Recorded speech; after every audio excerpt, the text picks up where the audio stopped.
As you can see behind me here, the Xv750 is still on the ground, it's not up on the operating table, and there's a good reason for that.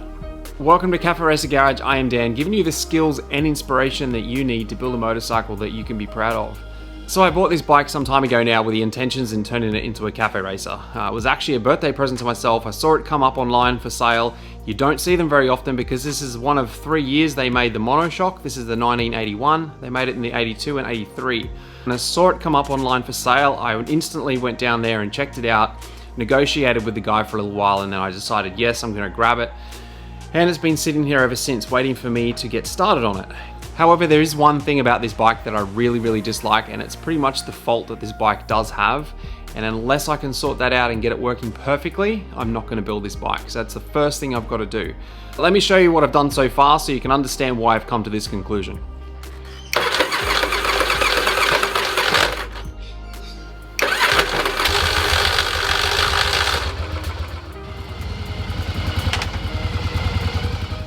The thing I really dislike about this bike is the way it sounds when it starts.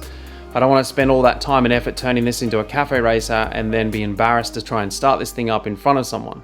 So I don't know if it's just mine, because the only other ones that I've ever heard start, which are the same model as this, are usually when I'm watching a video and you can't really pick up the real true sound through a microphone.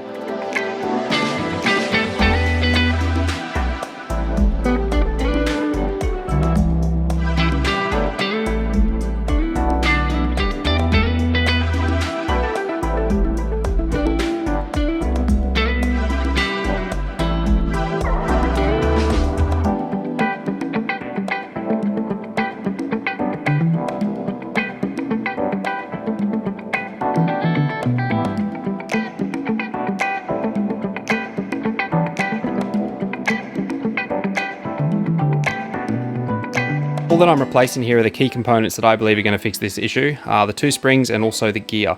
The original gear, as you can see here, it's pretty badly worn. It's really shiny there on that corner. All of my parts are from CMSNL. They've got a great website with all the schematics so you can pick and choose the parts you need.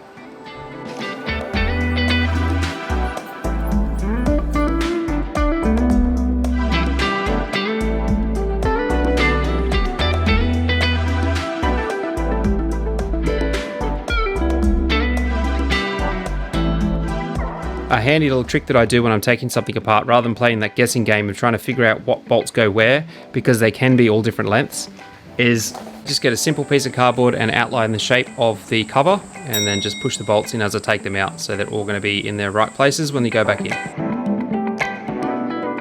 And that's all provided the person that has disassembled it before you has put them back in the right places.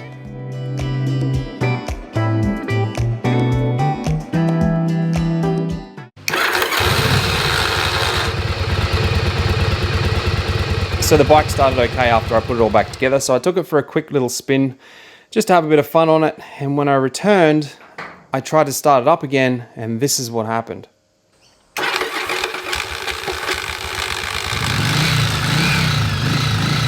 After putting all this back together, I had a message from a guy named Graham who said it looks like that Bandix gear that you've just replaced is in the wrong orientation. It's quite a common thing to do, that they try and get the most out of those gears, but unfortunately it's the wrong way that they're put in, and it wears them out a lot faster from what I understand.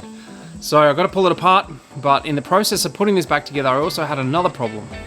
Someone, whoever's done this and pulled this apart and spun that gear in the opposite direction, has stripped, or at least semi-stripped these, and when I try to tighten them up ever so slightly they just pulled out. And there was a heap of dried hard Loctite in the hole, which means someone's tried to do a bit of a dodgy, and I can spin this one with my finger, it's that loose. If you're wondering why I'm tipping the bike over on its side, it's purely so that all the oil can go to one side of the engine, and therefore I don't have to worry about dropping the oil each time I take this cover off. So I've been lucky enough that I haven't actually needed to use a set of helicoils or thread repairs yet, but I bought a kit because I didn't have one. And as far as I understand, you drill the hole, tap the new hole with the proper size tap. I use this tool here to pretty much push the helicoil in, which are just like, they look like little springs if you can imagine. And then once you've done that, you push out the little tag in the bottom, which I'll show you in a minute. Left to right, just drill, tap, turn, punch. So the one thing you've got to make sure when you're putting the thread repair or helicoils in is just make sure that they're perfectly level or flush with the surface that you're putting them in.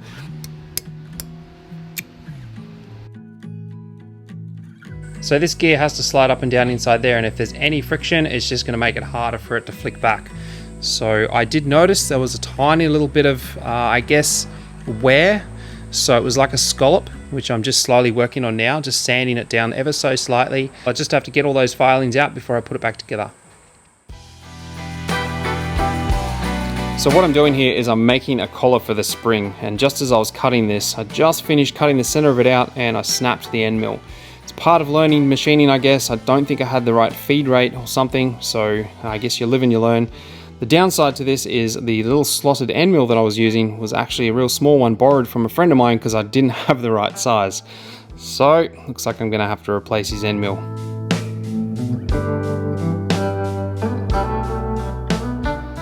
From all of my research so far online, this is what the guys are saying kind of works. I'm not sure I'm going to put it to the test, but all it is just an aluminium collar that I've made that goes over this spring. It's loose now, but as soon as I stretch that spring over the gear where it sits, it'll pull it tight and therefore keep that spring in a really, really tight position. So therefore, if it's tighter around this gear, it's going to make that gear, it's basically like a brake for the gear. So this spring stops the gear from spinning freely once it's come off the flywheel, if that makes sense.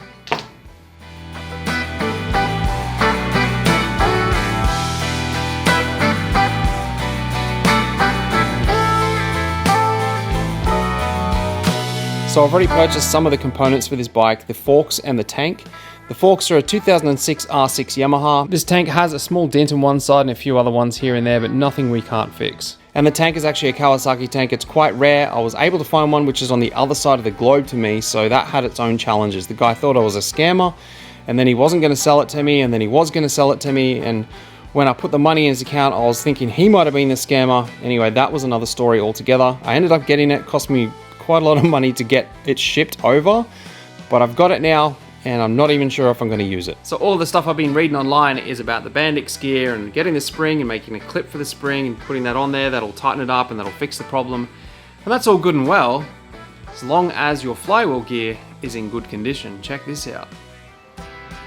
As you can see, the side of this gear is completely chewed out. When I first took the Bandix gear out, it didn't seem like it was that worn, so I didn't even bother looking at the flywheel gear, and as you can see, it is just definitely way past replacing. So here is my issue. I can't get a new one because they stopped making this part in 2004. I've checked and searched to see if I can find a used one. I even cross-referenced this model to see if there's any of the other models that use the same part, and there is. I still can't find one from another model. I'm kind of at a loss. I don't know if I can just buy another engine and then run the risk of pulling it apart and having a look and seeing if that gear is okay, or seeing if I can check the gear before I purchase the engine. I don't know what to do. I'm kind of stuck, and I'm really not going to start this bike until I know I can definitely get that part and get that sorted first. I'm sure eventually I'll find this part, but right now I don't want to start this build until I get that part in the bike and listen to what it sounds like when it starts up.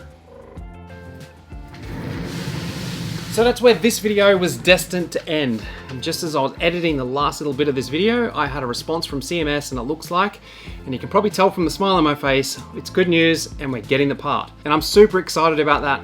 But just keep in mind, it's not the grinding noise that concerns me, because that I know is going to go away as soon as I put the new gear in. It's the running on of the gear after the bike has been running. And that might be just this bike. And I'm a pretty handy guy, so once we get the gear, we'll mess around with it, and I think we're pretty good.